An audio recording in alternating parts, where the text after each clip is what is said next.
This is a pod that I don't think a lot of Nets fans thought we'd be making this early, at least when they first got here. And if we did, we thought we were going to have a lot of congratulations and thanks for all the championships and best of luck. And, when are we retiring 7-Eleven in the Raptors? And now it's like, have to. Oh yeah, it's not that.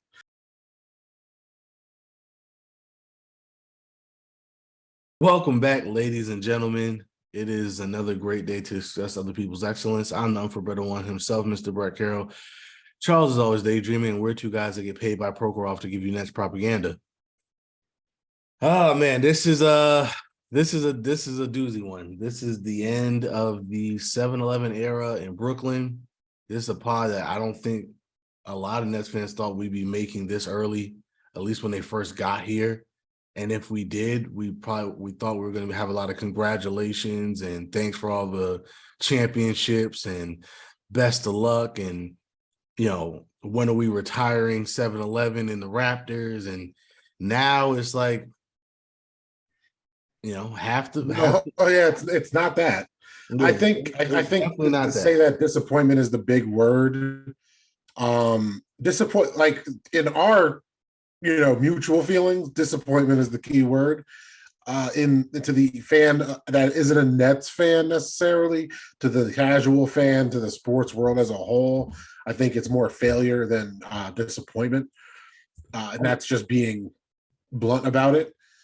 I mean, honestly, no matter how you feel about it, and we're going to get into all that, I think failure and disappointment are the two words and dysfunctional. Those are the three words. Those are the three words that's the only way you could describe what happened during this era. As to why it happened, whose fault it is, we'll get into all that. But no matter how you look at it, there's no way you can look at what happened here and not say disappointment, failure, and dysfunction. Because those are the only three ways to describe this era of 7-Eleven, of this Nets team. And that's just being blunt. That's just being real. That's just taking bias out of it. Again, we can finger point all we want, and we'll do some of that in this pod. But that's the point of the pod. At the end of the day, it comes down to this was a failure. This really was a failure of epic proportions. It really was. Yeah, and to be clear, me and Brett both feel there's a lot more than one person or side, to however you want to quantify it, to blame in this. It's a clusterfuck. And at the end of the day, most of our argument is about self-accountability and just general toxic behavior from both sides. And we're pretty much just trying to weigh which one of us blame which stretch of problematic behavior more, essentially. Because a lot of what I've discovered, me and Brett have discovered just about what we're arguing about before we decided to put it to the internet was, as you could probably are cool with saying, it's just like, wait. You're talking about this. I'm talking about this. Because we're not really arguing that it's more than just the big three, and it's not just Sean Marks / Joe Tsai. Because that's an interesting part that me and you are about to get into, I guess, because neither me or you defended Joe Tsai in that sense. Like, I guess I'm more defending Sean Marks than ownership whenever I do defend Sean Marks, right? It's not like I'm over here like, oh yeah, Joe Tsai, defend the honor of Joe Tsai. I'm more just like kind of, especially with certain things we talked about, I was like, bro, this isn't unusual behavior for billionaires. You know what I mean? Like, I'm like, oh, you mean they did some shit? Like shocked face. Like, and in the big grand scope of things, I'm like, yo, we are fans, and like that's why sometimes I get mad at you, because I'm like, yo, you're a fan too, because you think this shit matters to billionaires. You know what I mean? These millionaires that us regular small folk put up on a pedestal are playthings to the billionaires. Like they're not. They're the pieces of chess, and chess is just a game. Like, that's the point. So I just wanted to say that before me and Brett start yelling at each other, that we're kind of yelling with the understanding that we're arguing how to dispense the blame, not who's 100% to blame, because that's bullshit. And Yeah. pretty much the different levels of it, because it is a nuanced conversation more so than they only played 20 games. Yeah, that's problematic, but there's more to it than just what, like, it's only 16, 13-3 or whatever. And like, it's been 3.5 years. This has been a thing that's been going. So, depending on where we want to start, it depends on what the narrative of the conversation really is, because you can pick it up wherever you want to pick it up. I just feel like it depends on where we start 100%. Are we starting back in 2019, or are we starting at the sweep? Or are we starting 2 weeks ago after Kai said he's not half in, and then there was negotiations, and then he wanted out? Like, and I'm saying that as a fan of, and I'm saying that depends on the framing of the whole conversation and whoever we paint as the villain or whatever. You know what I mean? Well, look, we're just gonna start from, we're just gonna start from the beginning, man. At one point, we have not one, not two, but three generational talents all in their prime on this roster. And again, I think that's the issue here. It's like I don't think there's ever been a fumbling of the bag this epic, at least in the NBA, at least in our lifetime, that I can think of. Even that Lakers team that had Kobe, Steve Nash, and Dwight. Steve Nash was past his prime at this point. Dwight was hurt, and that was a fit that we probably kind of knew wasn't going to work anyway. You know what I mean? Like, that's probably the closest thing I could think of. But in our lifetime, I don't think we've ever seen something like this bad.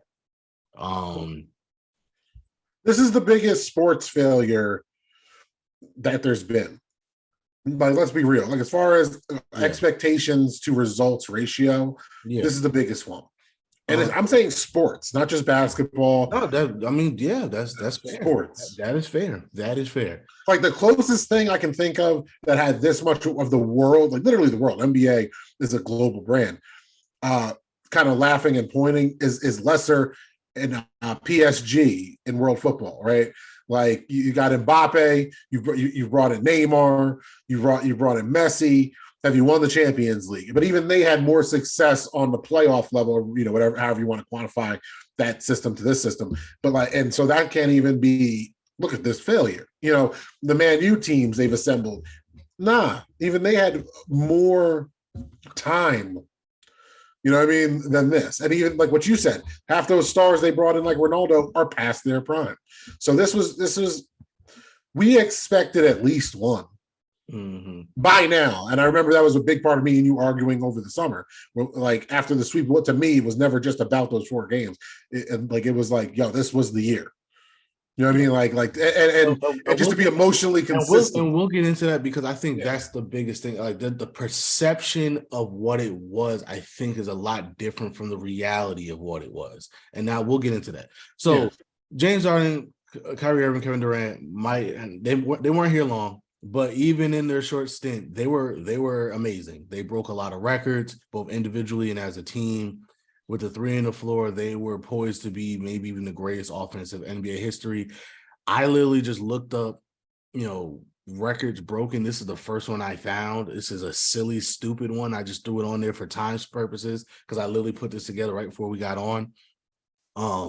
But this is just, I didn't even know about this, but this is just one of many just oddball. And yes, you can make the argument that a lot of them were just oddball records, but they were still records. It still proves the point that these 3 guys were so good that even in their short time here, they were demolishing record books, if not for the Nets as a franchise, but in the NBA. As much the as Nets franchise one that stands out to me personally, and this is and like, I don't know how to feel about this, because it's mixed too, because if it's one season, what is points per game for one season, right? But these guys are like top 5 in points per game, if not the top 2 in KD and Kyrie in points per game for their Nets career. So obviously for KD and Kyrie, it means a little bit more.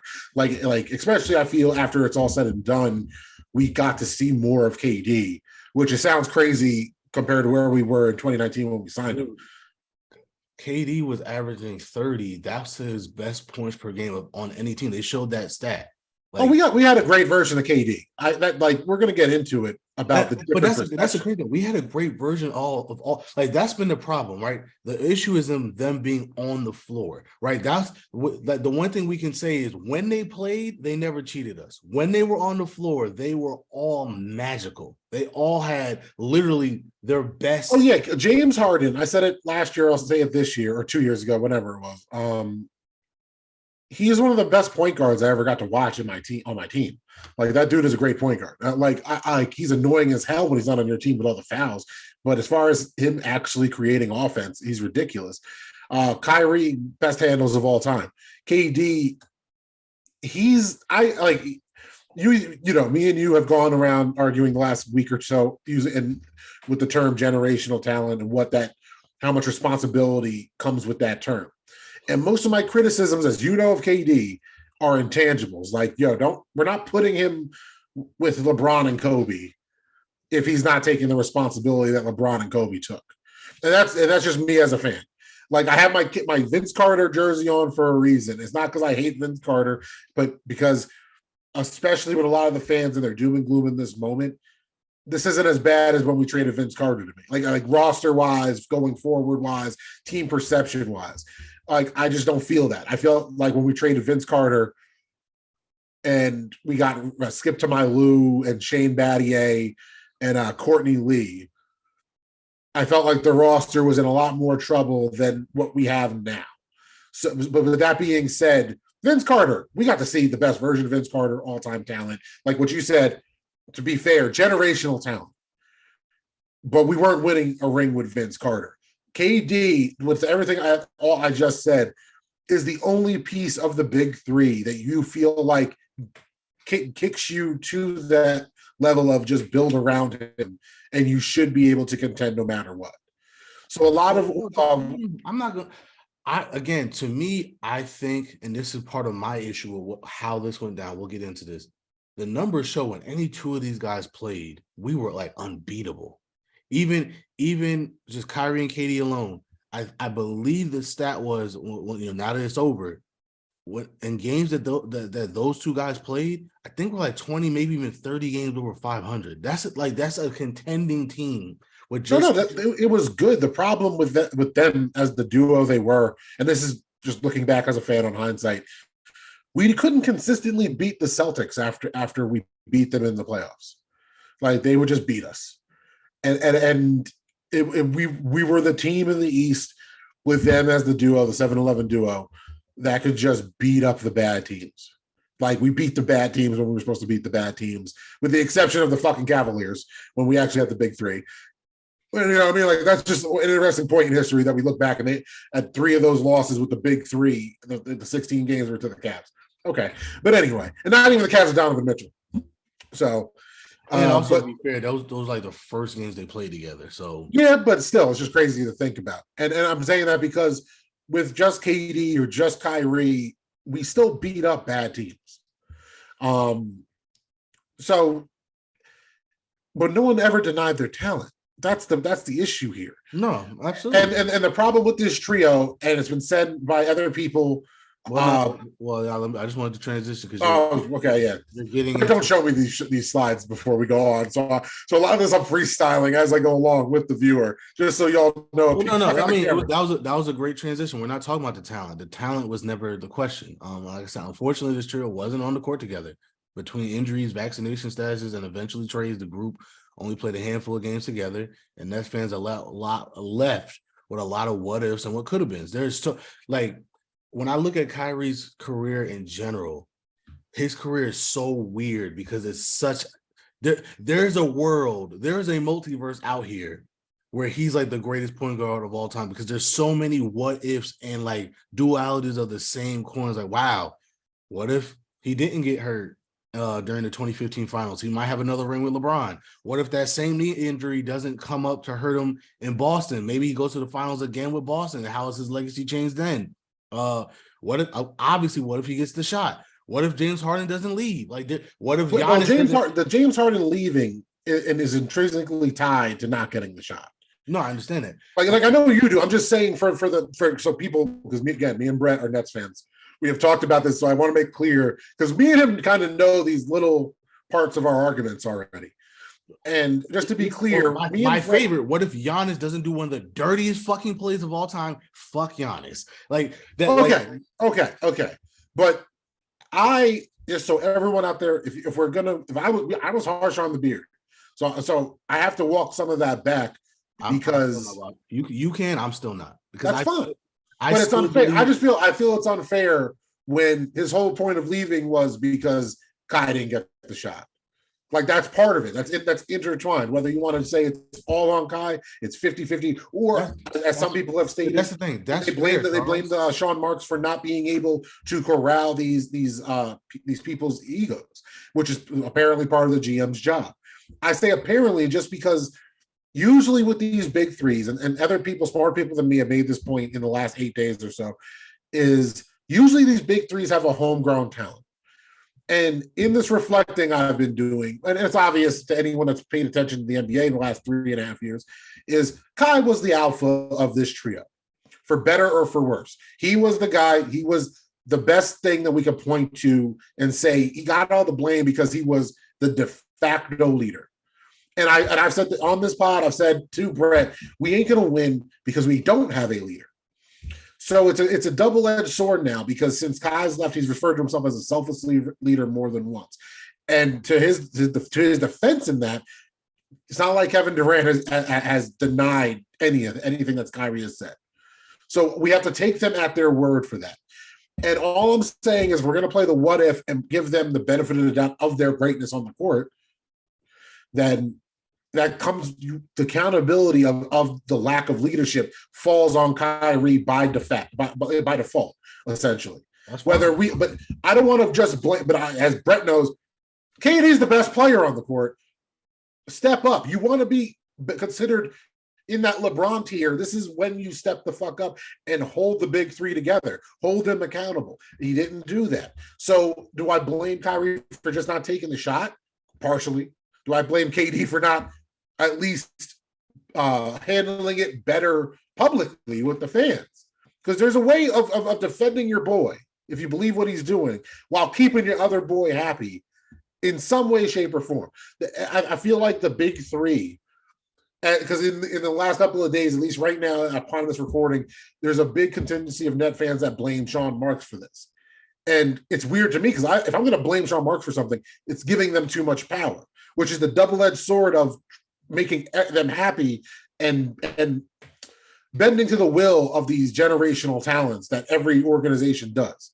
You know what I mean? So this is a fine line of how am I going to blame them for doing something we expect them to do, and that one of them has outwardly already said he felt disrespected when they weren't doing it. Because that's the demarcation line now. I'm just saying of the relationship between a selfless leader and Joseph Sias. As you know, I blame Sean Marks camp because that is part of your job as a GM to handle egos and personalities. And for the people that call them divas and everything else, like newsflash, 99% of all-star players are divas. And here's another thing, going forward, and this is why when I say accountability, I do want Sean Marks fired. Going forward, the history of the NBA tells me you need guys like this in your team to win a championship. There's been very few teams that have been able to win championships without superstar level players.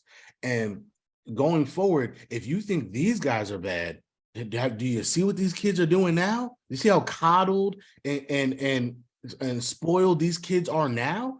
I mean, the same as these guys, though. It's the same thing. But some of these guys were like you talked about Trae Young, and I laughed. I said, wait a minute. You want Trae Young? Do you hear what's going on in Atlanta? Like, that's part of your job as an organization, is to be able to manage these types of egos. And if you can't do that, I need somebody that can. But who's been able, let's be real, who's been able to manage these egos? These specific egos. Hey, you can say whatever you want. Kevin Durant and Kyrie Irving have championships. So obviously, yes, and that's lacking a lot of context by you saying that, because they weren't the reason behind those championships. No, what I'm saying is obviously they've been in situations before in which the team and the organization has been able to put it together long enough to win a title. That's all I'm saying. But if you're going to manage these egos, and I'm being objective here. Everything I'm about to say is exactly what's out there. I'm not twisting this. Every situation Kai has left has been sour. It's not all just on the teams or the organizations. I'm not saying. No, I'm not saying you are. I'm saying when it comes to the GM managing these egos, right? So how big of an ego do you have when you don't want to win with LeBron and his team? You want to get out before the ship sinks. Fine. I'm not blaming you for that. You get traded to the Celtics. Look at the talent that you're already surrounded with on his side before I get to KD. In LeBron, enough said. You had LeBron in Cleveland when you left. You get to the Celtics, Jason Tatum, Jaylen Brown. Mm-hmm. Like, you know what I mean? Like, that should have been your big three for the next 8 years, Kai. So you come to I'm about to say Jersey. You come to Brooklyn. Yeah, but you wanted to go. There's nothing wrong. No, but bro, you're supposed to be the savior here. You're the leader. You brought KD here. You have a team that you wanted to come to, full of pieces that apparently everyone loves now, which was built by Sean Marks. And then 3.5 years later, all the pieces are gone, and you leave again while KD's still on the team. Kevin Durant is still here. So, like, that's just the reality of the situation. And we'll get into that. We'll get into that portion, but I think that was on the Nets. That's where me and you differ. I think the end was on the Nets. Yes, I'm holding Kyrie accountable for his part, and you know that. Me and you have talked about that. He's not faultless in this. He has had a lot to do with what happened, but at the end of the day, the final shot was by the Nets. The final nail in the coffin was the Nets saying, yo. Yeah, but and all I'm saying to you, and this is literally a made-up situation for anyone in my life that might think this is a shot or something, but it doesn't matter who started the argument, who's the villain in the last argument of a toxic relationship.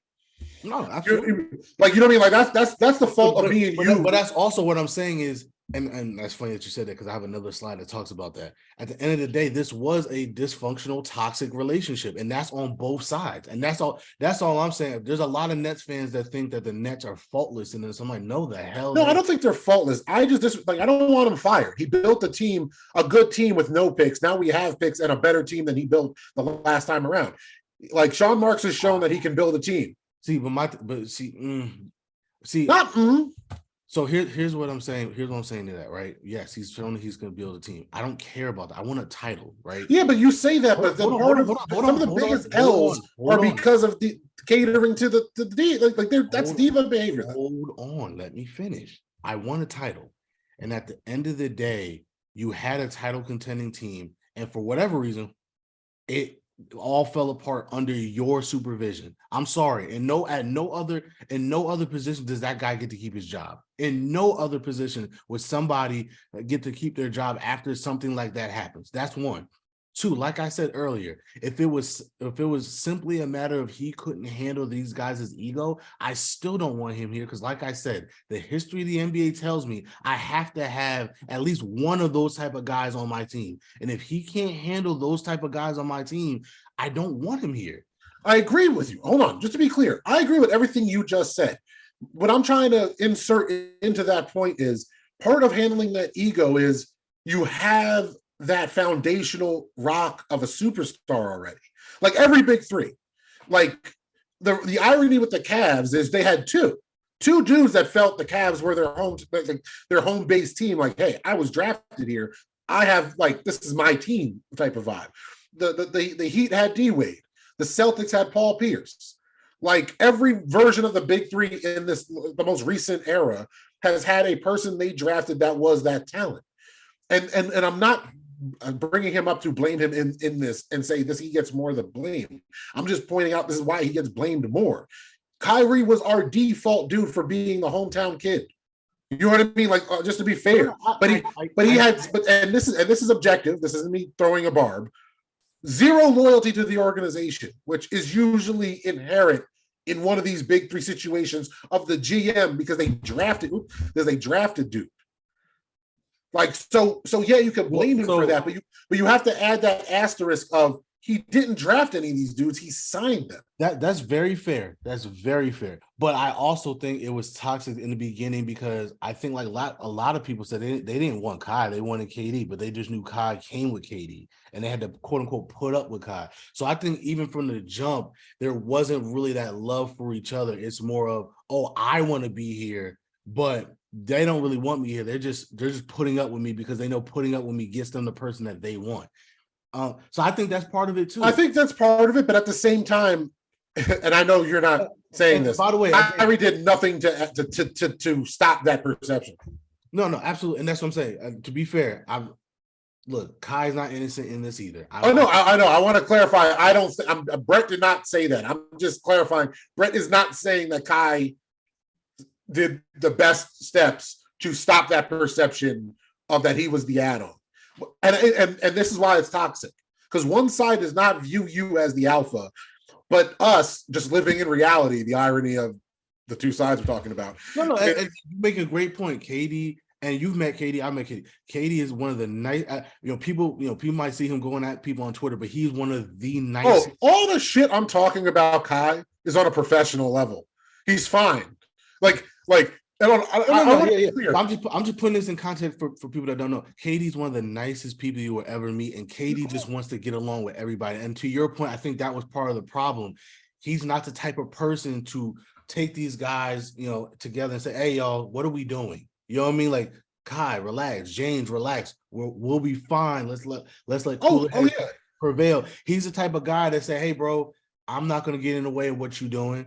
Well, however you want to handle it. And sometimes you need that guy to be like, yo, come on, guys, what are we doing here? And again, I think that's part of the toxic part of this is because it was pettiness on all different sides. Oh, 100%. And part of the toxic. I also said before, like, I'm not giving James Harden a pass here because. Wait, hold on. Before we even get to James Harden, because again, like that's a whole nother pod, right? We already talked about James Harden. We already did that dissection of it, right? I'm just walking back some of the shit I said because that's how I feel.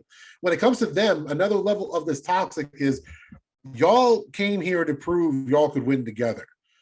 Last time I checked, it was on the GM to appease said egos by signing DeAndre Jordan.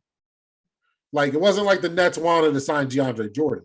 No, and that's all I'm saying. That's like part of him trying to say, hey, you guys, I'm making you happy, was getting that dude. And then the first chance they got was like, why do we have him on team? Because of you guys. And then we get swept and they both won out. And it's like, this is your mess. You guys are the leaders. Whoa, you guys. But see, again, I think that's where I'm saying some of this perception is wrong. That's not what happened. They got swept. They both were ready to turn the pit. And see, to me, that's my biggest issue with all of this.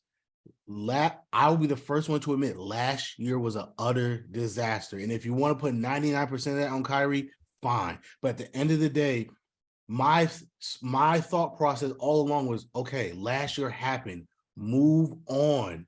And a lot of people, fans included, because you were one of them, and a lot of other fans, and obviously the organization, they couldn't move past what happened last year. And my only thought process was like, bro, okay, last year was a disaster, but you still have the team that you know could win. Yeah, but you can't say move on in that situation when they're both talking now or then about the direction of the organization. Because the direction of the organization was shifted due to the actions of the big three. However you want to disperse the blame, like you said, 99% Kai, whatever. That's fair. But because if you want to blame Sean Marks for that, then there is no moving past. Because let's be real, like you're right. You're right in the sense that 99.9% of people overseeing said mess, whatever mess is, that's it. Right or wrong. Like, we're not even saying it's necessarily right all the time. Just culturally speaking, like, yo, you gotta go. Yeah, you're gonna get fired. Like, you're getting like you could get another job. Sure, we'll give you the recommendation, but this, your time's here. But here you're done, brother. Yeah, so exactly. That sweep was that was then. I remember being mad at you because you're like, I don't care about this. Bro, this is a bigger L than how you're taking it. Is all I was mad at, and that's why. Because how are we moving forward? How are you not sure where the direction of the franchise was going when everybody, not just fans, like the world of basketball was like, what the fuck are you guys doing 6 months before that? That's all I'm saying.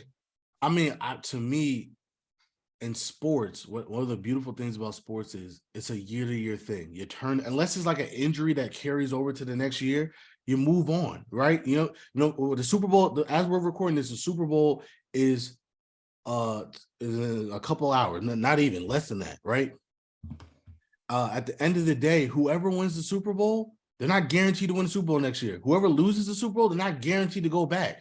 So in sports, sometimes you have to just turn the page and say, okay, what happened last year happened. Let's move on. Last year was a disaster. And not only was it a disaster, it was an unprecedented situation. You know what I mean?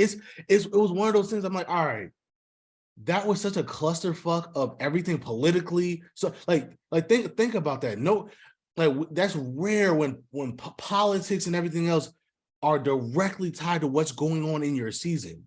And so that was and me and you have talked about how problematic the local law was, because it was local, it wasn't national. And that was my only point. My thing was last year was such an anomaly that it's like, bro, it almost makes no sense to harp on that. Move on.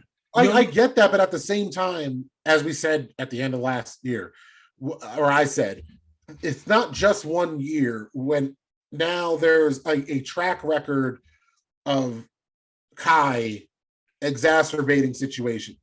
And the turning point with that being the 100% true narrative, and is when the Nets exacerbated the anti-Semitic situation.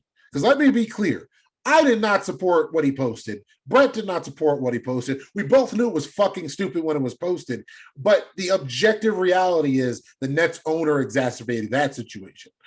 Brett puts the next couple weeks now on the Nets, when I'm in the camp of more or less being consistent how I've been feeling since the sweep was they've been done since the sweep. Like, I'm not denying their role in exacerbating the situation, because I told Brett, like, dude, the first chance they get, he's gone. Right. And I said then, but that's stupid. Again, last year was such a crazy year. Oh, yeah, but I also think, and at least, again, Vince Carter jersey on, so you guys can at least understand what I mean when I'm saying this. I'm not saying Vince Carter was at the level that KD was at now. That's not what I'm arguing. I'm arguing that I'm 33, going on 34. KD is 34, going on 35. And he's been dealing with injuries the last 4 years. And by the way, I still blame Sean Marks. Sean Marks, where's our big man? No. I'm not blaming anybody. That's just life. Let's be real. I understand, but my point. But see, this is my point. Hold on, real quick. The moving on came faster than some people. Hold on, I just want to give you your credit, because you've been really good with these natural transitions for somebody who doesn't know the slides. So, so yeah, it's one of those things. You're right. Injuries have been a problem. Like I said, they're the 7-Eleven that actually closes. 7-Eleven, for those of you watching that might not be from the East Coast or don't have a 7-Eleven near you, usually it doesn't have 7-Elevens. I don't know. Usually 7-Elevens are 24/7. Ours were not. But like 7-Eleven, their Slurpee machines are always broken. And our Katie is the Slurpee machine, because everyone loves the Slurpee machine. Right, but sometimes it's always broken. But we want it back, man. So it's one of those situations where, to me, my issue with everything was, and even a lot of fans, because even you keep saying it's been 4 years before, it really hasn't. It's been 2. Because first of all, they punted on this year. Hold on, they punted on this year, so this year don't count. They punted on it. For the first year, we knew it was a wash because Katie wasn't going to play. So it's been 2 years. And what happened that first year? They were amazing. No, I don't count the first year as a wash. Also because Kyrie got hurt too. But the first year wasn't supposed to be a wash. Well, yes, it was. We weren't going to win. Bro, then okay. But if you're only counting 2 years, that's not what they're saying in negotiations. No, I understand that. But what I'm saying is, for the people, and they're in my sentences both sides. Like, let's be real, that's bullshit. But what I'm saying is, for people that are saying, "Oh my God, it's been 4 years and we haven't won anything," I said, guys, it's been 2 years. We knew we weren't going to win anything the first year. The second year, again, if Giannis doesn't hurt Kai, I will go to my grave believing we would have won the championship that year.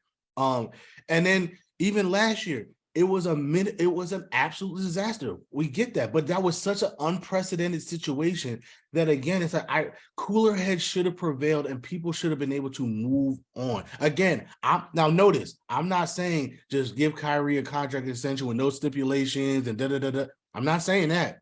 I'm not saying that. I understand the Nets right to protect themselves and say, hey, Kai, it's not just about to your point, it's not just about last year. There's been a couple of incidences when we're not on the same page. And for right now, we want to either give you one with some stipulations in it, real stipulations, because that's important.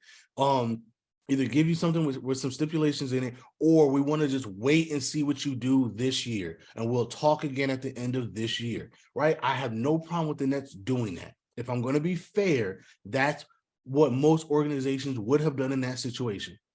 But my issue with the Nets and with most fans, they keep trying to they're basically acting like every year was like last year, and it wasn't. Well, to be fair, I got the numbers in front of me, and I'm not going to read James Harden because he played 80 of 114 possible games. So percentage-wise, the best percentage, but that's misleading because it was pretty much 1.5 seasons. KD played 129 games in 3 seasons because he sat one out for injury. Mm-hmm. So he played 129 games. Kai played 2 less games in 4 seasons. Mm-hmm. Period. And mind you, I'm saying this as the fan. No one's blaming anybody for injuries. And also, let's be real. He basically skipped last season. He didn't play the first 2 months. But that's my point. Well, I can't not count missed games. I understand. I'm not talking about that. I'm talking about when people say, "Oh my God," and it's 143 games with playoffs.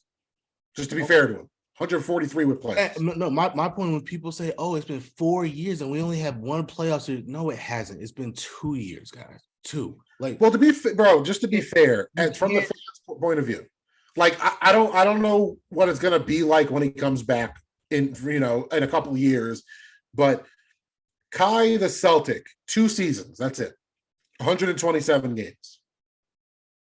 Mm-hmm. Kai the Net, 4 seasons, 129 games.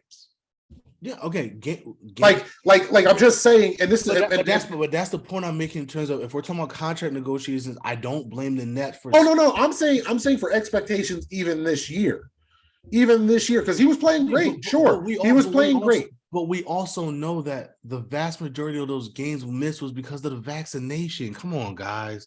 But I don't care.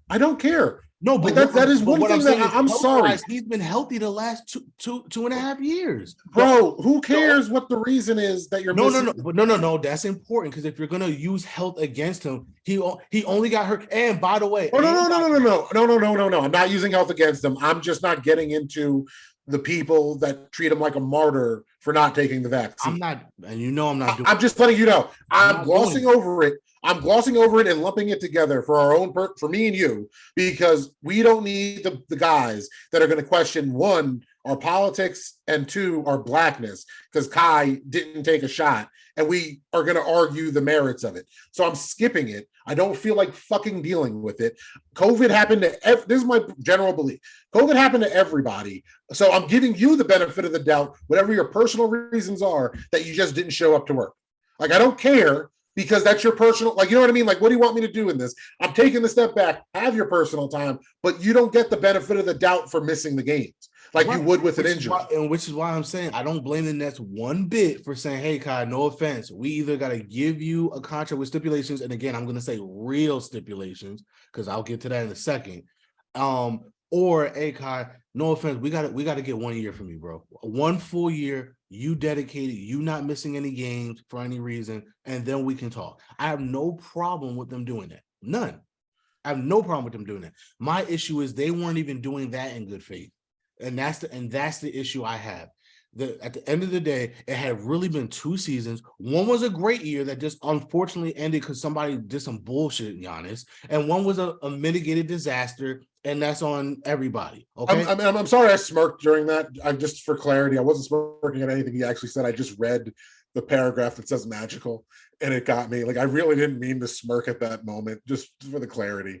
Like, I didn't mean to react to what I was reading while he was talking, and then I realized I like was smiling. Well, no, I mean, you've had a Slurpee. Slurpees are magical. Yeah, I know. That's what you got me, bro. Like I was listening to you, and I was like, oh shit, this is not where I wanted to smile. It's all good. It's all good. But that's the point I'm making. If you want to hold him accountable for games missed, fine. Yeah, I feel like, especially because I give Brett a lot of props for his personal situation when it comes to personal biases in something as meaningless as sports that is so subjective and all pretty much, especially with guys purely emotional, that he's like, I gotta defend my boy because he's not making excuses. He wants to be clear that it's equal blame. And if I'm wrong, cut me off. Absolutely. That it's equal blame now because it's over. The book's closed. So he doesn't care that the Nets blame comes in the third act. Like we can have the first two acts like a movie, and yeah, that's the bad guy. Just because there was a heel turn in the third act doesn't make him the good guy, or vice versa. You know what I mean? Like, you were the victim the whole movie. You still did a dickhead move at the end. Right. Thank you. That's all, and that's all. And especially because it's sports in general, a lot of times we always hold the players accountable, but we never hold the organizations accountable. And also, as Nets fans, I feel like we're being too emotional because let's be real. If this was any other team with any other superstars and the same thing happened, we'd be giving the whole organization shit. Yes, I feel like, and that's where the Sean Marks debate now is so emotional among the fan base, because as you said it, generally speaking, like, who survives this? Like, it's not even a personal thing. It's like a very just sports thing. Like, how do you survive this?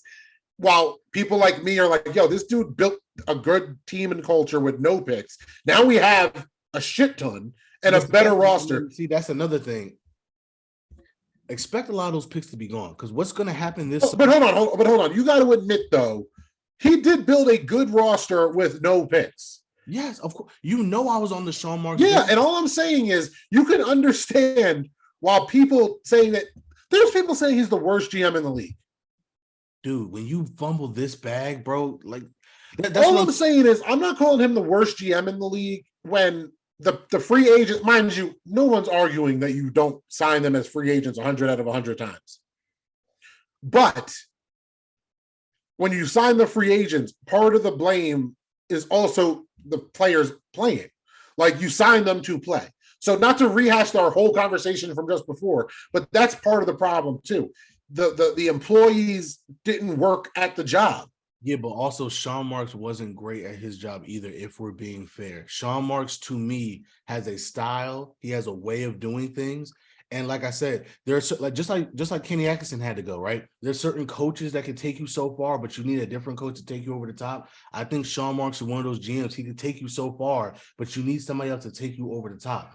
But there were certain things. Again, I blame him for Kevin Durant's injuries the last 2 years. We've been begging him since. Oh yeah, explain that. My bad, because you might not have said that on here. So explain why. So we've been begging him since even before the big three got there. Like, yo, we need more size, bro. We need more size. And he keeps getting these little guards, and he keeps getting these Bruce Brown clones, which is these really small guys that he wants to play at power forward.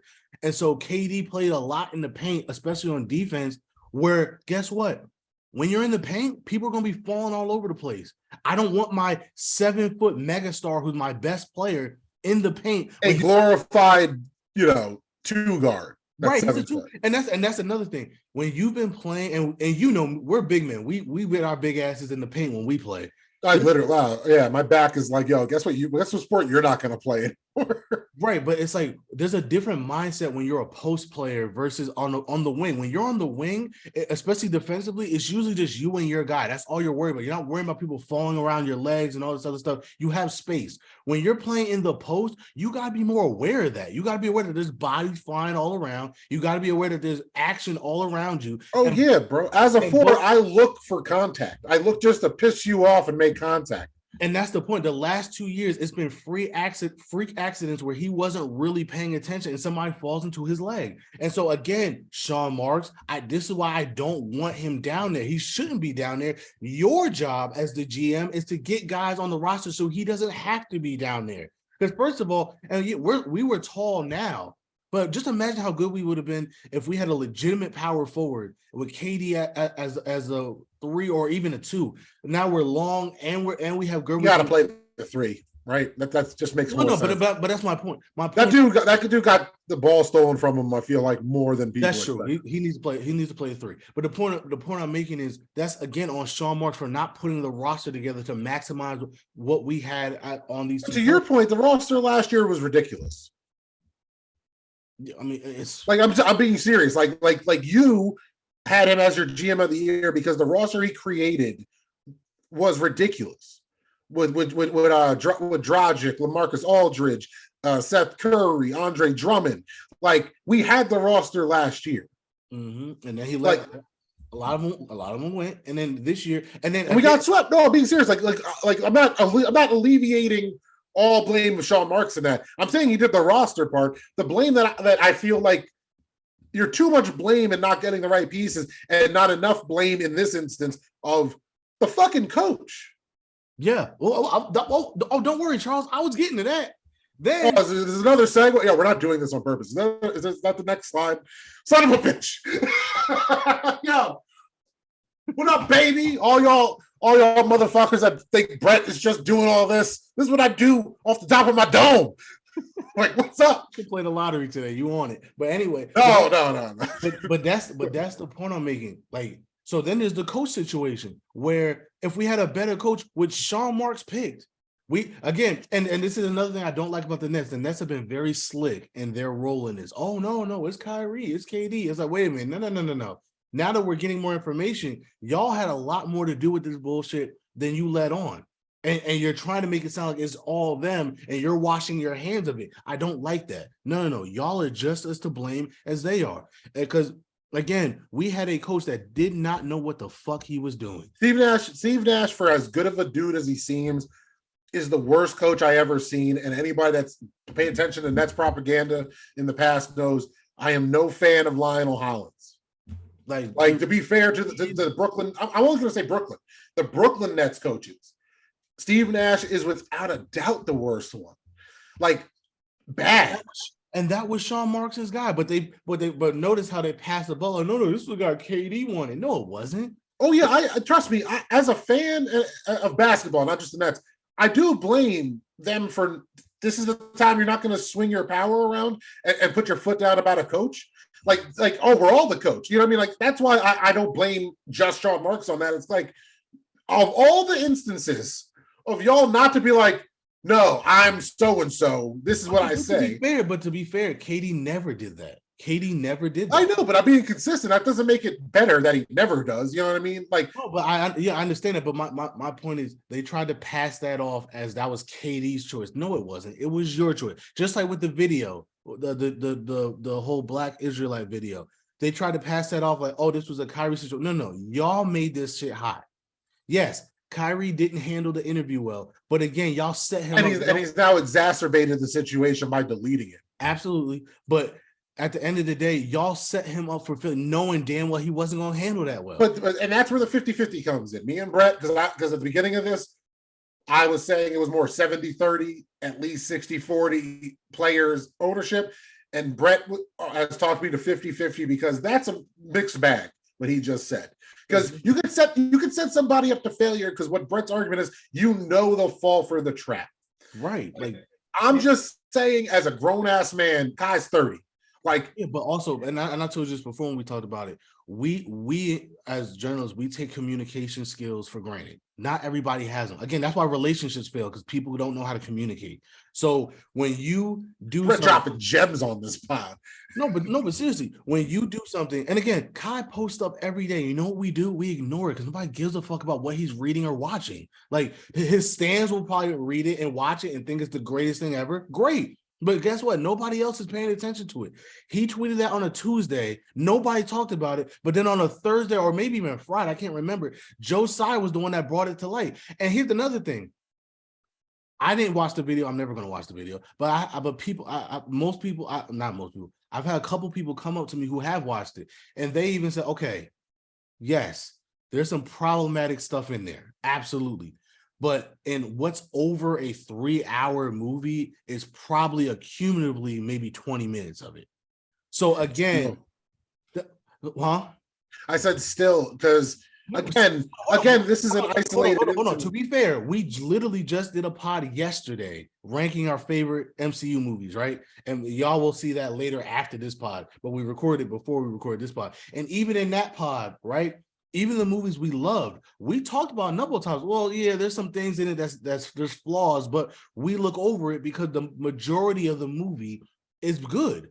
So I'm not blaming. And from what I've heard, it's not like it was history, 20 straight minutes of just hatred and bigotry and all this other stuff. It was stuff, maybe a little insert there, maybe a little insert there, maybe a little insert there. So yeah, but to be fair and objective about that, we wouldn't give a fuck. Me and you, as black men, would not give a fuck if it wasn't Judaism and it was slavery. But what I'm saying, what I'm also saying is, now that I'm hearing more about what was in the movie and how it was presented, I can understand somebody watching that and either not noticing the bad stuff, forgetting the bad stuff was even there. Because again, we're talking about over a 3-hour movie here. It's not like but there's been plenty of dudes in all walks of life that share shit like that. And then they walk it back. Yo, Cam Thomas just said no homo. It's not a controversy because he didn't get on and just rant about how everyone knows I'm not actually homophobic. Again, I get that. But my point is, I also understand somebody saying, and Kyrie did say this multiple times, like, yeah, like I don't agree with everything that's in the movie, but the majority of it I thought was enlightening, informal, whatever. Like, that's fair for him to say. But again, I also understand where, can you imagine if your own organization, what you knew was setting you up for this, whether you fell for it or not, that would still piss you off. It's like, yo, like, no, I think the problem was the owner and what he did, no doubt. But at the same time, Kai handled that terribly. He still did. He has now. I know that. I'm just saying, like, that is not that is an indictment on him. And then that's the biggest, and then even after that, they had all those stupid stipulations, because I think that was a trap, because they thought that would piss him off even more, and he would say, yo, screw this, trade me now. I think they were trying to get rid of him then. But little did they know, he's like, no, I'm not anti-Semitic. So, and actually, you're telling me to talk to other cultures and give back to the community and do what, like, I do that shit on the regular anyway. Fine. So, and from what we've heard, he went above and beyond the stipulations of what they asked him to do, because again, that's what he's more comfortable doing. Oh, if you're yo, hold on. Let me be clear too, because I know I'm being the more critical one of the players in this devil's advocate of an argument we're having. But that's just, he was suspended longer than he needed to be. Period. His response to it pissed me off because, again, as a black dude who's mixed, my blackness comes into question the second I just disagree with somebody that opinion might be rooted in air quotes blackness. Whatever you want to take that, every black man understands what I just said.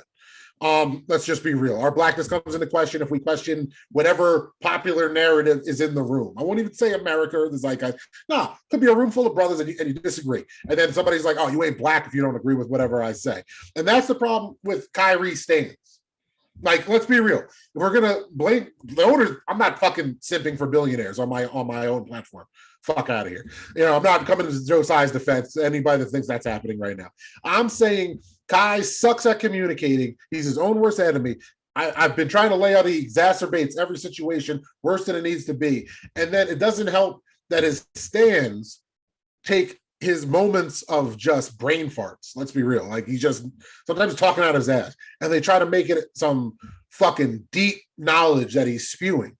Not calling him stupid, but let's be real. Just because you can articulate, that's a different issue, because the net stands have no control over. Oh no, but I'm saying it fueled to the fire, because when you went on social media.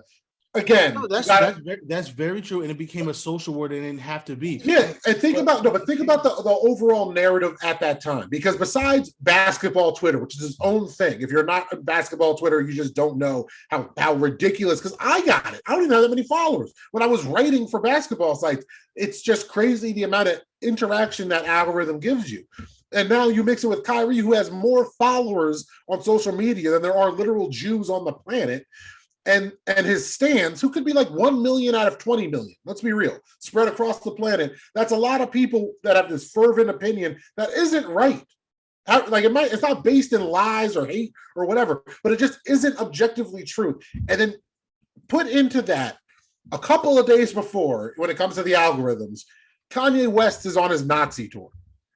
No, I get all that, and that's my point. I guess my point is I think they were trying to get rid of him. Oh no, I'm agreeing with you. I'm just saying they. And my only point is that's wrong, because at the end of the day, and you said that their relationship was done. I'm like, okay, I get that, but my thing is, you had a chance. This team had a chance to redeem itself. Kyrie had a chance to redeem himself. Kevin Durant had a chance to redeem himself. Everybody had a chance to redeem themselves, and the Nets didn't even give it a chance. And no, 100%. And if just for clarity on my position, when I've said earlier, when you were saying that, and I said, well, that's where injuries come in. That's where him being 35 comes in, because you can make the gamble that right now, we can if we trade both of them at the end of it, we'll have 11 first-round picks over the next 6 years, compared to if they both just have regular injuries, not career enders, just like, oh shit, he tweaked his knee, right before the playoffs again, and we don't have success this year. And by the way, and because I don't want to because that's what I'm trying to say before. Again, Sean Marks, I just love, I find it very interesting, because that's why I asked you last week. I said, I just find it interesting how. I find it very interesting because I asked you last Thursday, I said, how did you feel? And you said you felt good. I think most Nets fans felt good about this team and about this season, right? Before all this happened, right? I just find it interesting that when the whole world was finally looking at Sean Marks and said, okay, Sean Marks, this team is doing their job. Kyrie's doing his job. KD was doing his job. Jacques Vaughn's doing his job. What are you going to do? You need a backup center. You need a backup point guard. You need like one or two pieces. What are you going to do? Right when everybody was finally looking at Sean Marks and putting the pressure on him, it was, oh, well, Kyrie wants to trade. I'm like, nah, bro, I don't. And there's been several times where that's kind of happened, where people were starting to be like, okay, Sean Marks, put the finishing pieces together. And it's, oh, but Kyrie did this and James Harden did this. I told you, bro. And this is, again, I'm not saying Brett's wrong. I just want to keep saying this. I'm saying, again, I'm applying the same bullshit logic to the players that I'm applying to the organization. I've been around long enough to see how people react and operate and yada, yada, yada. And I knew this was over after the sweep. I'm not saying that's right. I'm saying to Brett, I was right. That's different. Those are two different things. No, and I told you then that's fucking stupid. You don't. Yeah, but I just need to clarify. Talent that you don't. People are going to come after us for both of these takes, even though we're saying both sides have blame here. Yeah, that's literally what I'm just both a firm believer of. You go for a title when you have a title championship contending team on it, and you don't give up on talent like this, because talent like this does not come. When we say generation, that's not that's what we mean. You don't get guys like this on your team. No, 100%. And me and Brett just differ about where we think we are now. Like, and because like the craziest part to me, the only time me and you were having, I was like, this could have been the podcast, but I'm happy it wasn't, because God forbid, God knows how animated you would have been, and then you would have showed your dad that you're the one that actually curses a lot. But you kept saying to me like, well, how long till we're contending? How long till we're contending? And that was loaded for me, because like in my heart of hearts, yeah, we were playing really good, but I was always waiting for the other shoe to drop regardless. Not saying the organization was going to blow it up, but just because that's what I've seen from the players the last couple of years. And so, like, I don't know how contending we were. That's why I keep saying, that's why I don't think it's fair to say 4 years. You got to say it's 2. Yeah, but to your point about Sean Marks, we didn't get better than the Celtics. Like I'm comparing it to what if I'm going to be harsh against that. I don't know that, because we never played them healthy this year. So I don't know. That's what we didn't get a chance to see it. And all I'm saying, dude, is 2 stars in their 30s and health is a constant problem. Besides the drama, like take away all this extracurricular drama, right? And just the health isn't consistent. And I'm saying this is a dude that's in his 30s with a back injury that's been dealing with it. But see, again, I don't think that's fair to put on the players, because Kyrie hasn't been hurt in years now, and KD's injuries are on Sean Marks. Sean Marks. It's not all Sean Marks, bro. He missed the whole season when we signed him. No, I'm talking about since the Achilles injury. My point is, Sean Marks, put a damn big man on the roster so he doesn't have to play power forward. That's the point I'm making. Like, we keep saying, oh, they're 30, they're going to be injured. Wait a minute. Their injuries have not come from their age. Their injuries have come from my GM not putting the roster together. I mean, you can't you can make the argument that it could have helped him not playing in the paint, of course. I'm just saying you can't say the injuries aren't coming from their age. Like, I'm just to be fair, bro. Like, that's just life. Like, I don't care how old you are. If a grown ass man falls directly into your leg, you're gonna sprain your knee. Like, that's not every injury that KD's had. That's the only injuries he's had the last couple of years. What are we talking about? He's been healthy and he's been balling. Kyrie's been healthy and he's been balling. Well, that's what I'm saying. What are we talking about? What do you mean? James Harden was the only one whose age and attrition led to his injury. That's because his dumbass wanted to be fat instead of just saying, I'm not going to play, trade me. He wanted to purposely get fat, and then he's wondering why his hamstrings bother him. Oh, maybe because you're in your mid-30s. Okay, but around 300 pounds of weight. So what? This is why I don't think, like, how much were we contending? KD wanted to go to the Suns over the summer. If they stayed together and they didn't win a title, they were both going to leave regardless. Yeah, you could. Correct. That's my point. You could have made these same trades over the summer. Yes. You think the same trades would have been there? Yes, absolutely. I mean, first of all, Sean Marks got lucky that he got so much in KD's return, because if you remember, the new owner just came in that Monday, and he did what new owners do. He wanted to make a splash. 100%, 100%. So because let's be real, if they would have gotten that package over the summer this year when he asked for a trade, they would have done it over the summer. They didn't. Matter of fact, that's what they were asking for, and the Suns said, go to hell. So my point is, over the summer, you could have made these same deals. It probably would have been Jay Crowder might have been traded by then, but we didn't want Jay Crowder anyway. We traded him the next day, but you could have still made that same deal over the summer. Kyrie, you have his bird rights. He has to do a signing trade, or if you wanted to control where he went, you could have gave him a contract extension and then just traded him over the summer to whoever you wanted to trade him to. But I think you're right with the sign and trade in the offseason, because if you're going to be fair to ownership, he wasn't signing any extension they were offering.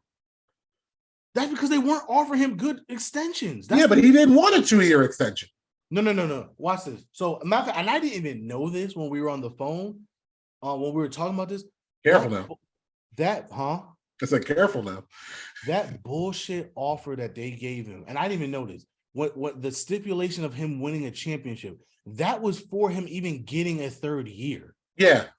That's bullshit. I didn't know that. I thought they were just trying to be slick and say, oh, yeah, here's a 3-year deal, 180, but it's really 160. No. The third year hinged upon. That's whack. Bro, that's not even operating in good faith. That's you. That's a fuck you deal.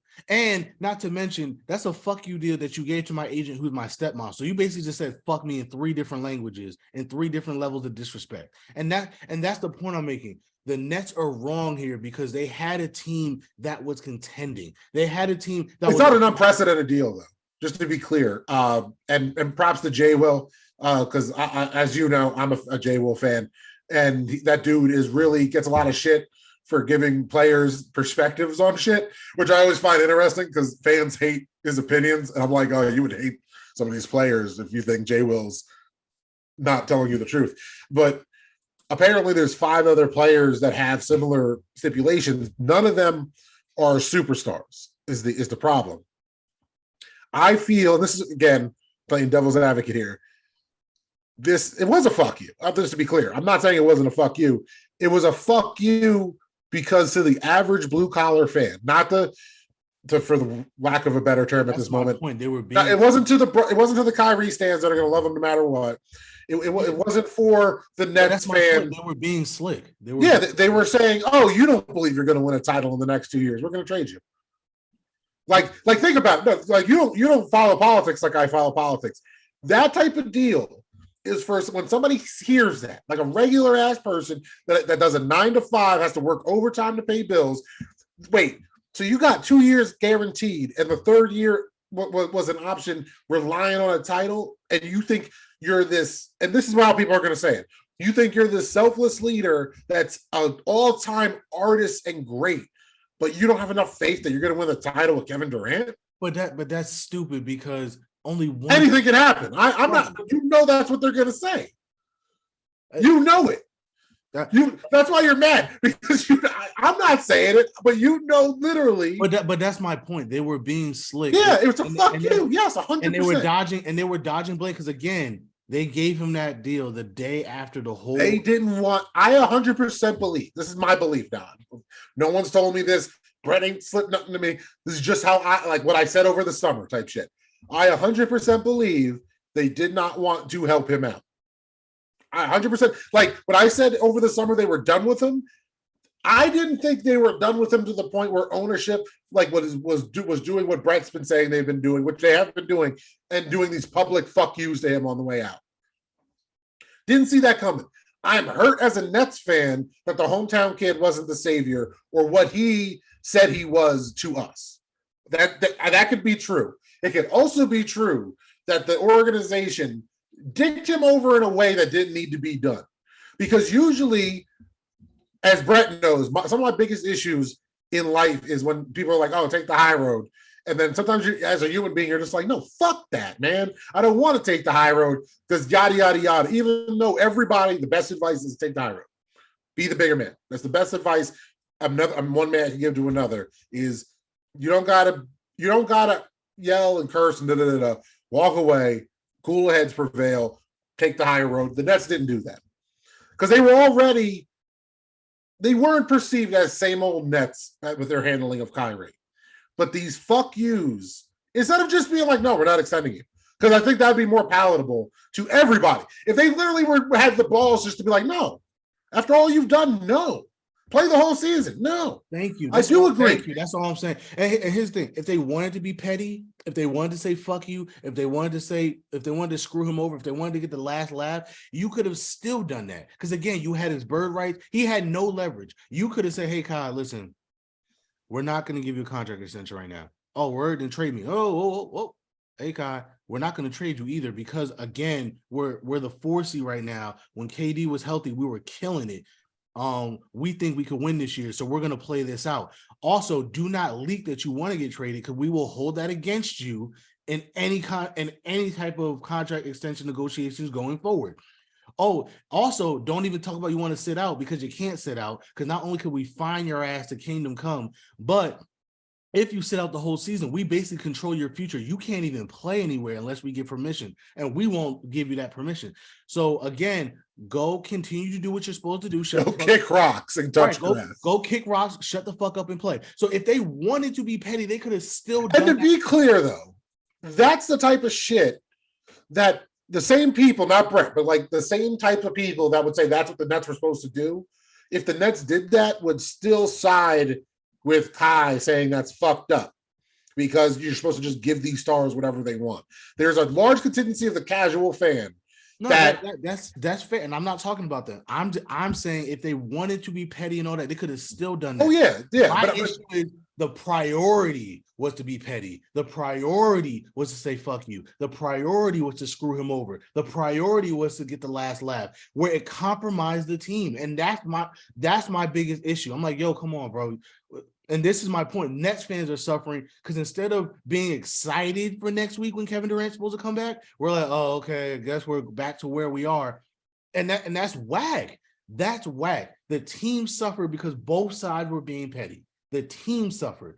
Everybody else suffered because the team was too petty on both sides, player side and organization side, to come together for the greater good of what could have been a championship season, and we'll never know now because they punted on it. And oh yeah, and to be clear, man, I'm not, because Brett was like, are you rooting for your team to fail? I'm like, no, I'm just being honest. I don't think we're going to contend with them because toxic teams with no leaders don't win. That's been, I said that in the summer. I'm not moving on from that now. I'm not doing a victory lap to Brett. That's one thing I'm not doing. I'm just like, can a brother get a little bit of credit for saying this is exactly how it was going to go down? But I just don't feel, awesome. and I don't know if there is another slide. By the way, there is, but also the issue is, again, Sean Marks, I just think everything they did was so reactionary. I don't think they ever had a plan. everything. I sent No, you 100%. This was not a plan. I sent you that clip of Kevin Wiles like making fun of them and like, oh, let's do this. Oh, no, let's do this. And that's real. Even this week, right? What did they do? Hey, Sean Marks, can you please get us a backup big and a backup point guard so we can contend? No, instead, I'm going to give Kyrie this bullshit offer and wait for him to explode. Oh, he exploded. Great. We're going to trade him. Oh, no, we're not even going to entertain offers on the West Coast where he wants to go. Fuck that. Our priority is to get him to where we know he doesn't want to go. Well, no, he's in the West. No, West Coast, I said. Well, bro, that no one gives a fuck about that. That is no one cares about me. Wait. Let me finish. Let's send him to Dallas because fuck you. We rather take this deal in Dallas because we know that's where you don't want to be. Then they woke up on a Monday. That was on Sunday. Then they woke up on a Monday. They said, oh my God, what the hell are we doing? We still have Kevin Durant. We can still compete this year. This deal doesn't make us a contender. Let's try to expand the deal because we need better players in return. Let's try to get Fred VanVleet.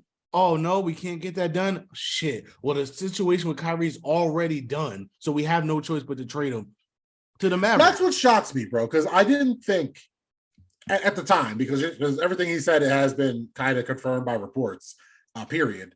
I'm shocked that the Dallas deal wasn't part of a plan or a better plan, or a plan, I should say. Why are you shocked? That's my point. But because at the same time, like, Dinwiddie isn't a bum. Like, he's not just a throw-in piece. Yeah, but again, this team wasn't good enough to. If you thought we weren't good enough to beat the Celtics before, you thought this team now is going to be good enough? No, I didn't say that at all. Okay, so that's my point. So then, in another move that reeked of desperation, that reeked of, oh my God, how do I save my ass? That reeked of somebody, please bail me out. They called the Raptors back and said, yo, listen, we'll trade you Ben Simmons for Pascal Siakam. In return, we will give you every pick we have between now and when Desi's going to college. Please, for the love of God, save my ass. And Masai Ujiri said, no, I'm not helping you build a team around Kevin Durant. You made this bed, lay in it. And so once again, there wasn't a plan. Their plan was just to be petty. That's my point. The issue was the priority was to be petty. The priority was to do anything they can to screw Kyrie over. And that's my point. You weren't thinking about the team. You were thinking about getting the last lap, and it fucked you over because you took a deal that wasn't as good as some of the other deals that you wanted to do. And you realize at the last minute, oh shit, we fucked up.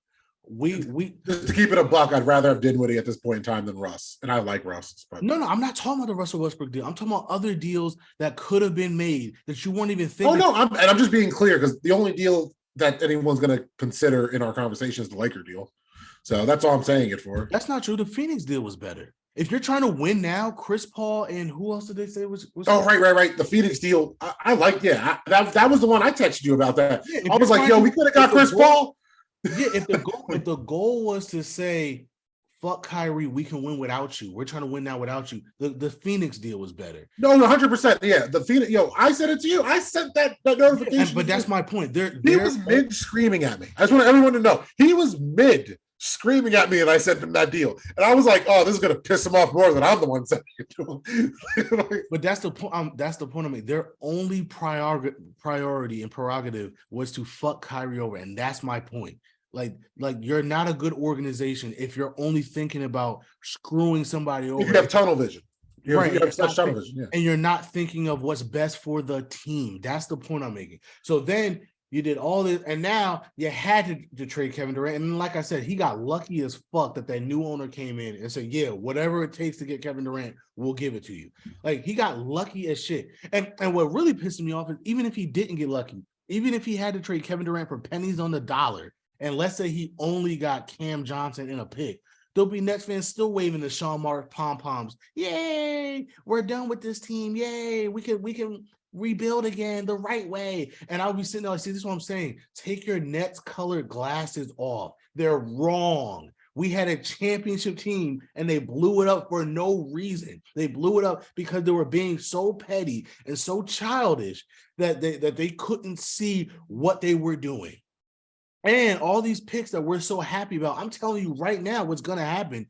You're going to lose about at least half of them over the summer. Because what's going to happen now is they have to get Ben Simmons off of this team. So what they're going to do is they're going to do the same thing. We have all these picks. They're going to call all the teams in the league and say, yo, how many picks will it take for you to take Ben Simmons off our hands? And I guarantee you're going to lose at least half of these picks. I don't think we're going to lose half. I'll say that now. Who's taking Ben Simmons for less than 5 picks? I don't think it's worth giving up 5 picks. I'm just being honest. No, but here's why you have. But see, this is my point. That's what I'm saying, Charles. They have no choice. They have to. How are they going to rebuild with Ben Simmons on the roster? He makes too much money because he's on his rookie designation. You can't even get other young. No, I hear you. I hear that part of it. I'm saying we need the same pieces we needed. Like the rebuild, we have 11 first round picks. Not counting the seconds. We have 11 first round picks. And I'm telling you, at least 5 or 6 of them are going with in the Ben Simmons trade. They have to get rid of Ben. You can't have him in your locker. But we can also get rid of all the pick swaps with those picks. So we still have. There's a couple of years we have 3 first round picks. Okay, cool. My point is, the 11 that we're saying we're so yeah. I'm telling you, a bunch of them are going to be moved with a Ben Simmons trade because they have to get rid of Ben. That's another thing. Geniuses. You got rid of all the they're so problematic. The worst problem on your team is still there.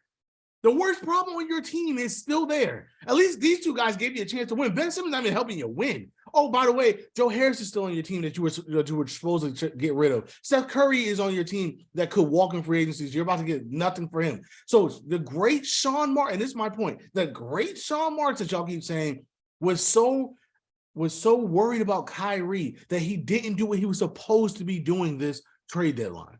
We were supposed to move Seth Curry and or Joe Harris for a piece that Mo Bamba got traded for fucking Patrick Beverly, and the Orlando Magic about to buy out Patrick Beverly.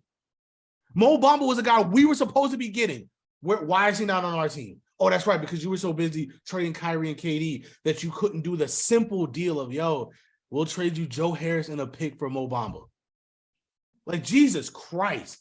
Like what are we talking about? And that's my issue with these Nets fans that are saying, no, and Sean Marks, I trust. I don't trust Sean Marks at all because he proved to me that he doesn't know what he's doing. He proved to me that he is so focused on his agenda that he doesn't know what's best for the team. He wants to be able to say, oh, I did it my way, da-da-da-da-da.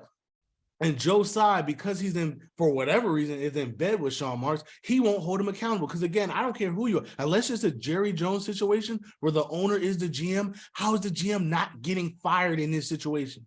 That's impossible. I really think because the last couple of years, how much of that shit was just out of his control. No. See, again, we're making excuses. No. It's the same excuses the players get. It's the same excuses the players are getting. Nobody's giving them. If Kyrie gets a benefit of the doubt, well, no one could see the coronavirus pandemic happening. Same difference here, man. Sean Marks couldn't predict. Here's the difference. Here's the difference. He chose to trade them.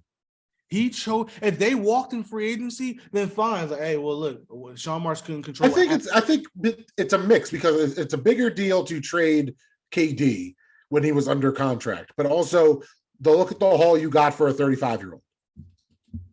You again, and that deal would have been there in the summer, bro. That deal would have been. I'm agreeing, but I'm just saying it like. And guess what? If they win a championship this year, and then they say, "Hey, listen, we got a championship out of this group. We're just gonna cut our losses." I don't think any Nets fan would have a problem with that. They say, "Hey, we get it." And also, I think just because the picture is on the screen, I feel like the Suns have a good chance. I think the Dallas picks we got are going to be valuable as fuck. Like. Because the 2029 one, yeah, they're both going to be gone by then. So that'll be a top 5 pick. That's my point. You can't even get Luka a year from now. So let's say Kyrie leaves in the offseason and Luka says, "Yo, man, this is great, but I thank you, but this isn't working. I need to leave." Luka can't even go to the Nets because Ben Simmons is on your team. That's the point. You're going to move Ben Simmons this offseason, and a majority of your picks are going to go with him because that's what it's going to take to get him off the team.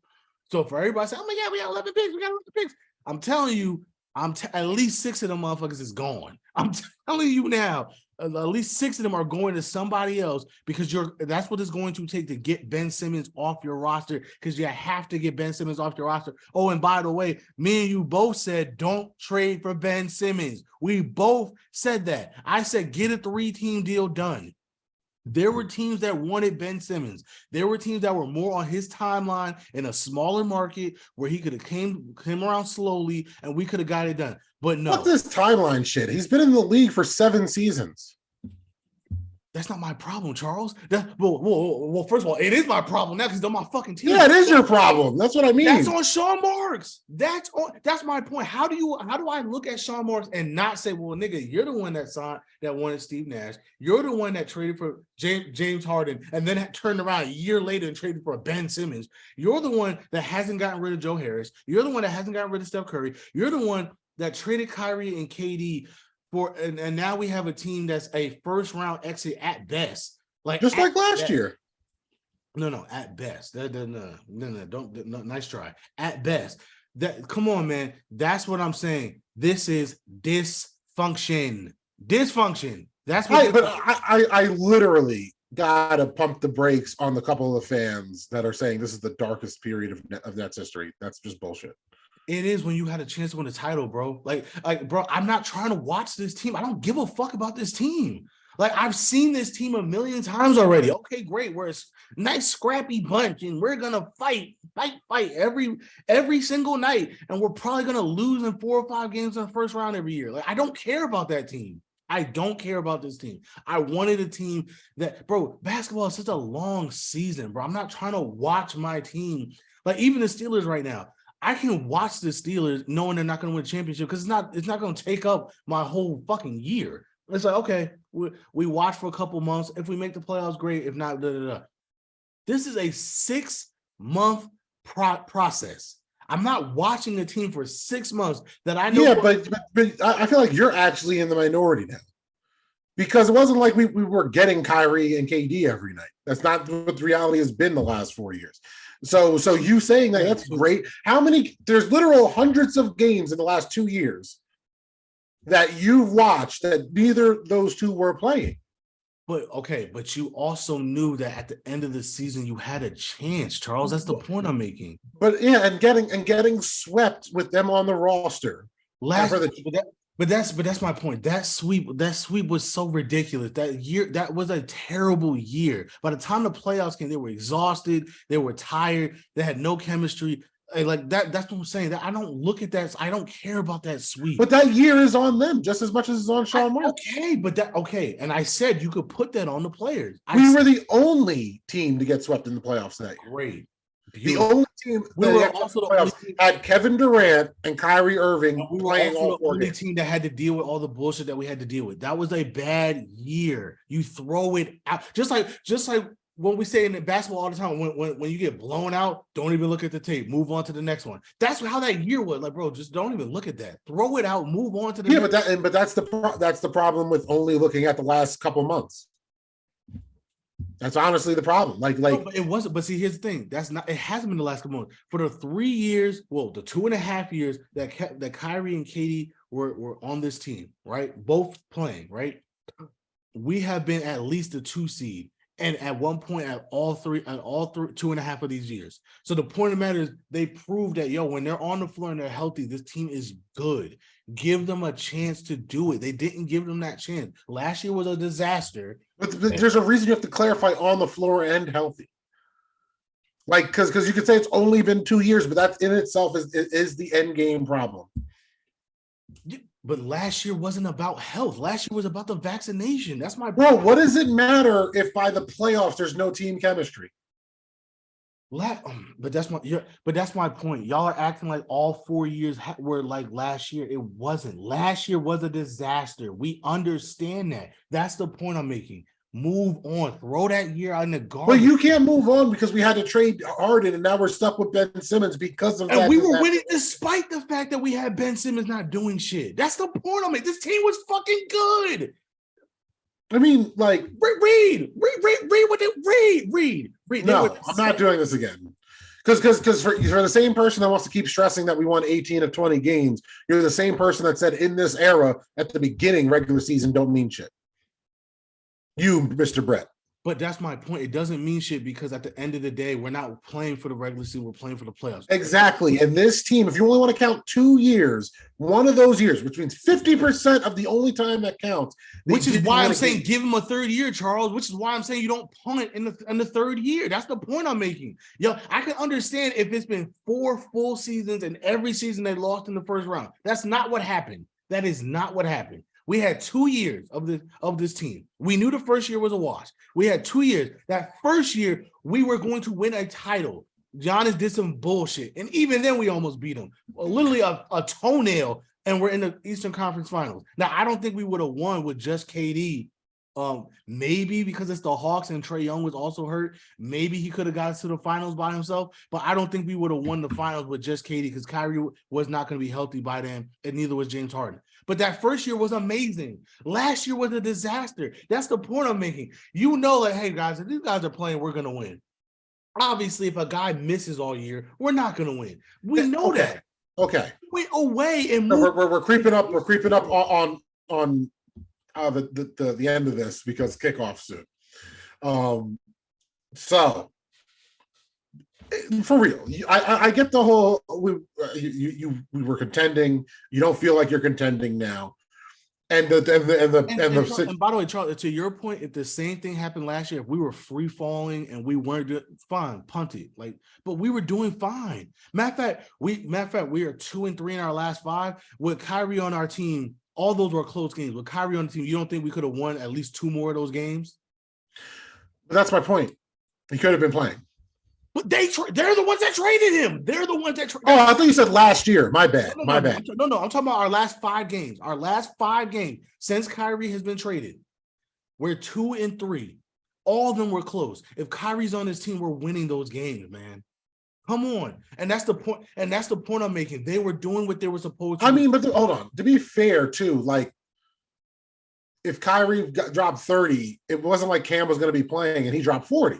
So we might have, if we went 2-3 and we didn't trade him in the trade deadline pass, like I have not brought up that the team. I've liked how the teams looked without them because it's kind of irrelevant. It's a short sample size. The Mavs lost to the Kings last night. Like, I'm not throwing any of that out because it's such a small sample size. So my point about your 20 games, yeah, it's cool. 20 games. That's a big chunk of the season, but it's 20 games in December, November. Right, but my point is, even with KD gone, they've been doing their job. They've been holding water. Yeah, and so the team isn't garbage. It's not just because Kyrie's on the roster, the team's just not garbage. But I'm saying when KD came back, we could have picked up right where we left off, which didn't happen last year because James Harden quit. That's the point. Okay, and all I'm saying is, because I still believe if James Harden didn't quit on us, we would have won it last year. Because we could have done the same thing last year. Last year, what pissed me off last year was James Harden. I understand your frustration, but bro, all these games are on the road, so you're gonna have Kyrie with you, right? Then KD comes back, so you'll have the big 3 at least on the road. By the way, at home, I would have been. I mean, on the road, I would have been resting James Harden for his hard work for getting us through that rough period, right? And then in March, Kyrie comes back fully healthy. We would, full time. We would have been killing it in the I maintain I think that part-time shit doesn't work. Like, it obviously doesn't because we saw it didn't help with team chemistry. Well, first of all, it didn't because James Harden quit. They were the first seed. That's cool, but even if he didn't quit, the part-time shit wouldn't help with team chemistry. I think they would have been fine. Man, they were obviously not. Obviously not because James Harden left and they didn't have anybody during that stretch. That's what I'm saying. It didn't work because James Harden left. So they wouldn't have got swept. Like if James Harden was still there and Kai wasn't playing, but KD was back. If James Harden stayed and Kyrie was there to help him on road. Because remember, we were on a long road trip during that stretch. Like the vast majority of our games during that stretch were on the road. So if we had Kyrie and James Harden, we're winning a lot of those games. We're holding order. And this whole point is mute if Kai takes the shot and they play again. I understand that. But my point is, but that should be where we start then. Like, because like the arguing that the 1/3 of the big three doesn't like the preferential treatment of the other 1/3 of the big three, and the other third is silent as fuck on the whole thing. Like, yeah, because the 1/3 of the big three wants the preferential treatment for himself. Like relax. Like I get, but my point is, even last year, I truly believe we could have won the title last year. Yeah, I believe we could have if he played. That's what I'm saying. I'm agreeing, but it's fucking moot. We got swept. That's the reality of it. Okay, so that's my point. Move on. You move on. And the Nets did. We ripped off the Band-Aid because I don't think it would have. It's not like they're. Hold on. To be clear, I like Jacques Vaughn. I feel like we have better leadership this season than last season. But you like, I don't think we would have been winning the title this year. I just don't. I do. I think we would have won the title this year. If Sean Marks does what he's supposed to do and gets Mo Bamba and gets like a backup point guard or something, I think we would have been the best team in basketball. We were the second best team in basketball before KD got hurt. Like, and that's with Ben Simmons not playing well. That's the point I'm making. This team was good. This team was really fucking good. That's the point. If we were just I don't know about this team, then yeah, fine. Just punt it. Why even wait till the summertime? Punt on it. But that's not what was happening. That's the frustration. That's not what was happening. This team right here, this beautiful team full of superstars on it. I will never get over this. Because this is never going to happen again. That big three won the same amount of playoff series as Paul Pierce and Kevin Garnett for the Nets. Okay, and yeah, because they had it's written. This is history. You might not like it, but that's what it is. That's the reality of it. That's revisionist history because again, it's not revisionist. That's the reality of the situation. Joe Johnson, Darren Williams won. Joe Johnson, Darren Williams, KG, and Paul Pierce had to go to Game 7 against the damn Raptors and win on a buzzer-beating block. Just to but to your point that we keep losing to the Celtics because we're not healthy. We beat the Celtics in the first round. They didn't have Jaylen Brown the whole time, and we blew them out. They didn't have Jaylen Brown the whole time. We blew them out. They barely beat us all 4 of those games. Come on, like this, like we're acting like a win is a win. It's not. There are levels to the shit, bro. Come on. and getting swept in the first round is terrible. We should have been a 7 seed. That's the like we're neglecting that point. But bro, if we got swept in the conference finals, we wouldn't have got. But that's my point. If James Harden stays, we don't get swept. No, James Harden left. I'm saying even if we weren't the 7th seed and we still met the Celtics and got swept. Like, is that it? Is that the last? Oh, come on. But that you left on the fucking fake title screen, bro. You couldn't even give our new roster any love. You're a fucking hater, dog. You're a fucking hater, dog. Yo. Oh my God, we got Cam Johnson. Wow. The hate. It's not hate. That team's not gonna win shit. This team didn't win shit. Because they punted on it. No, because they got swept when they had a great roster. Okay. All right. They got swept when they were beat up, tired, and exhausted going into the playoffs. And even then, that's what I'm trying to say. We played like shit during that. One of the generational talents that you've been lauding was not tired. We played like dog shit during that series, and we still barely lost those games. That's how good this team is. We played like dog shit. We had a coach that had made no adjustments. We played like dog. Kevin Durant looked the worst he's ever looked, and we still barely lost. That's how good this team is. I'm excited that Mikal Bridges is here. I'm glad you're excited. I didn't know he's a complete bum. That's crazy. I'm glad he's not a complete bum, but we're not winning with this team. We didn't win with this team. Because they punted on it before they gave it the chance. That's what I'm trying to say. They were right there this year and they punted on it. If they couldn't coexist, how do you? KD and Kyrie coexisted. James Harden's not on this year's team. That is the most codependent, toxic relationship in the history of sports. I don't think that's what you want to start lauding in your argument. Is those two's fucking relationship? They were 30 games over 500 in games they played, Charles. 30. How many games did they play in 4 years? enough to be 30 games over 500. How many games did the two of them play? You're gonna make me look it up. I know you, because you're not gonna actually say it. Because again, it's not 4 years. It is 4 years. That's what they were here for. No, they weren't. Because first of all, this is not even the fourth year. They punted on it midway through this fourth year, so it hasn't been 4 years. 3.5 years then. It's been 2.5 because we knew KD wasn't playing that first year. God damn it! I have lost. Like, come on, man, stop. Tally. I really can't find the amount of games Kyrie and KD played together, but I don't think it's even a full season worth. Okay, and I'm being serious. I could be wrong. I feel like it's between 80 and 100.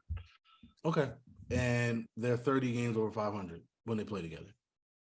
Cool, including 12 straight this year, 18 out of 20. That the Nets organization looked at and said, "Yeah, nah, I'm good." When you're editing this video, find you saying that regular season don't matter. Like, come on, bro. Like, stop. And by the way, the only reason why, to be fair, also the reason why I was going to keep going with slides, but you let me know that you're ready to go. So I was like, oh shit, all right, let me just end here. Also, Super Bowl about to start. Just to be pulled, like that's where no, we are. No. Right I'm talking about when I was putting this together. When you're like, oh, like there's no love for the. Oh, you mean literally ready to go?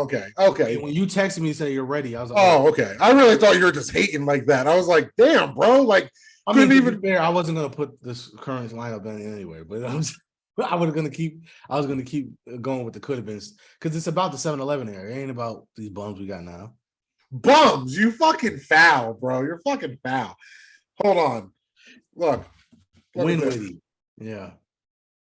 Yay. Great. Don't care. Feels like home. We're all in. No half-in superstars on the Nets anymore, to quote a Nets legend. Yeah, because the team was half-assed on him. They gave him a bullshit offer. Like that's another thing. Hold on, stop. I love you. I did not. I knew it would poke at you. No, I wasn't expecting that. No, come on, bro. That says that. I was fucking with you. No, because it's not just you that says that shit. Y'all act like he. That's what he said. That's what no. That's what Kyrie said. I'm literally quoting him. I know that, but people are using that quote against him as 100%. He wasn't trying to get a contract extension with this team. What are we talking about? Listen, bro, you can't let facts get in the way of a good joke. Oh yeah, exactly. Man, I'm the for brother. Oh, you're the only one that can troll on here. Fuck you, Brett. Yeah, fuck out of here. Fuck Sean Marks. I'm the unforgettable one. You can find me at the Never Forget Me. That's NEVA. No longer the 7-Eleven era. It's the Twins era. Because look, one of us care about the future here.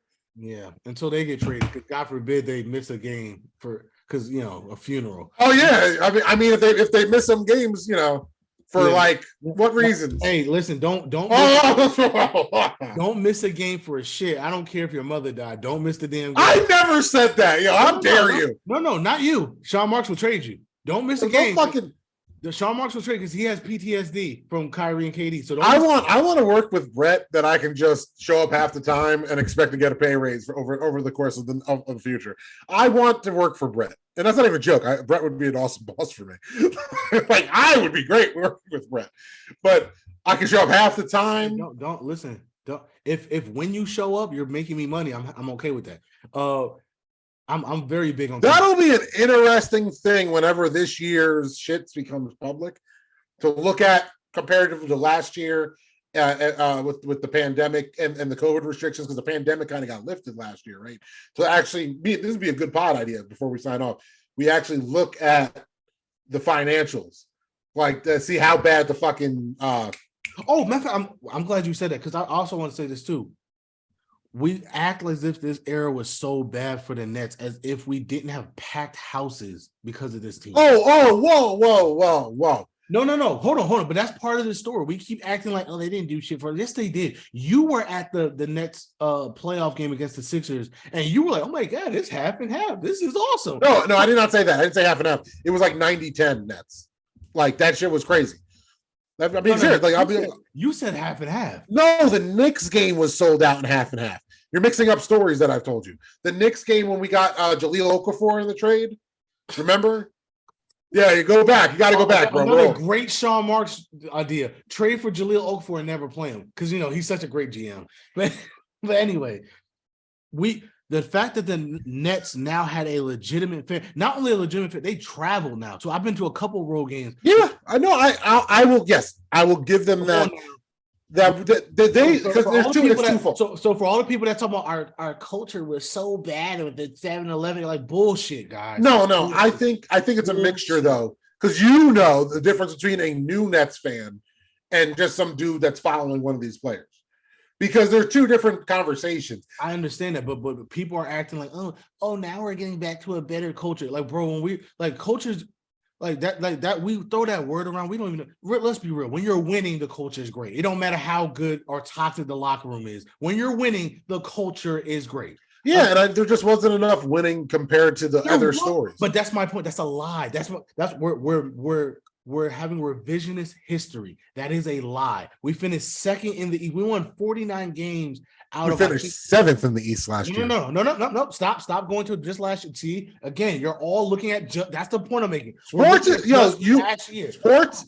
Either they were here for the amount of time they were here for, or it was only 2 years. And one of those 2 years they finished seventh. That's okay. Hold on. We finished second in the East, winning 49 games. This is 1 year.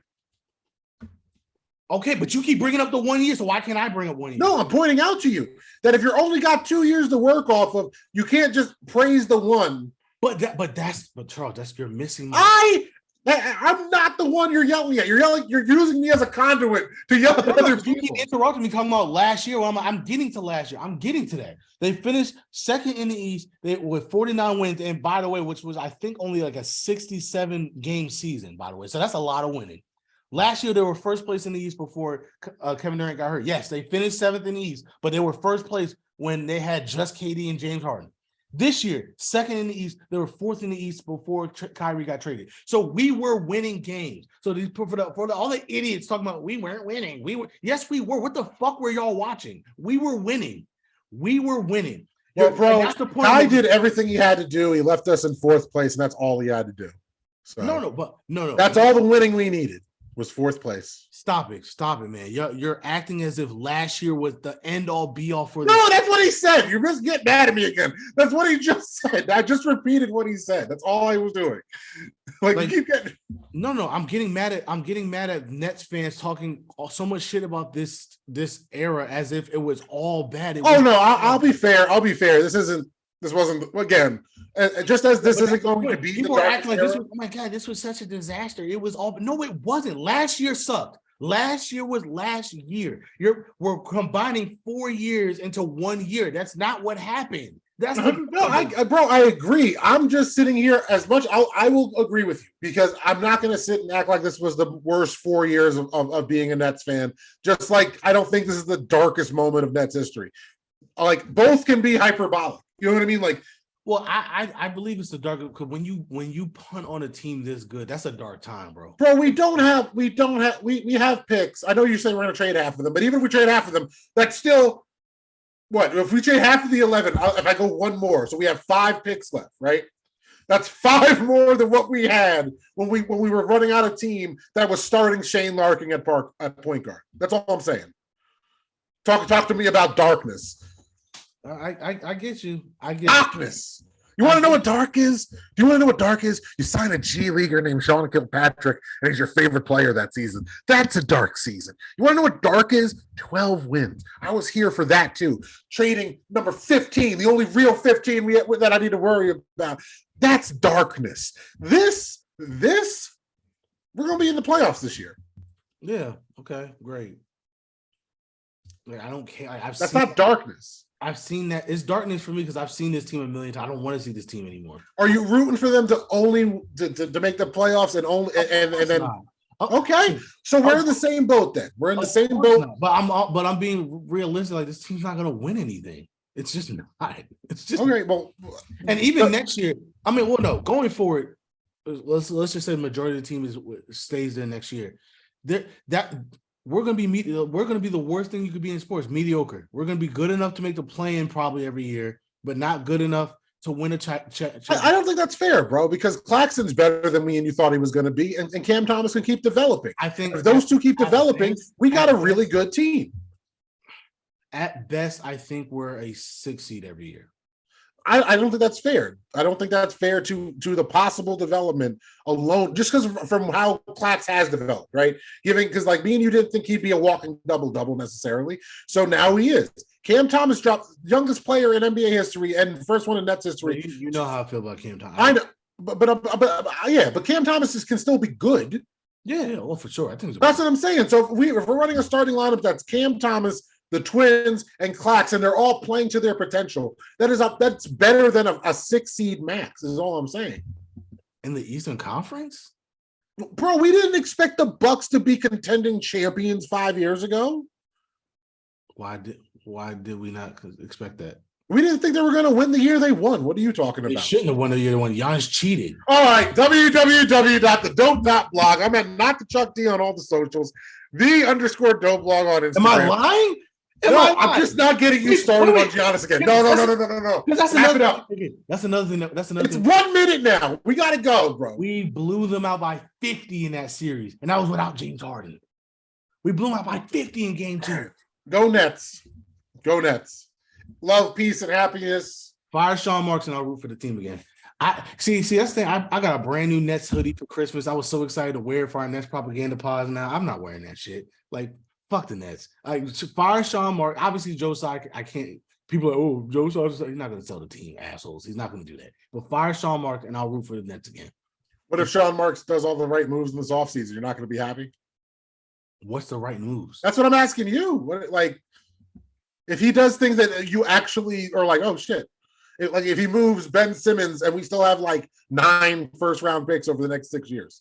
First of all, if he has naked photos of somebody that he can get Ben Simmons moved for only 2 picks, good on him. Then you're a fan again. No, I'm not a fan. No. Fuck you, bro. Because again, he could have done that with 7-Eleven on the team. Oh my God, be out. Never for Brevy, NEVA_4BRETT _ME. If you're watching, you already did your sign off. If you're watching this on YouTube, please like, share, and subscribe, and join us next time as we continue to give us Nets propaganda. Fire Sean Marks. That's the propaganda I'm spewing. In Marks, we trust. Hell no, I don't trust that motherfucker to save my life. Bye. Don't trust anybody.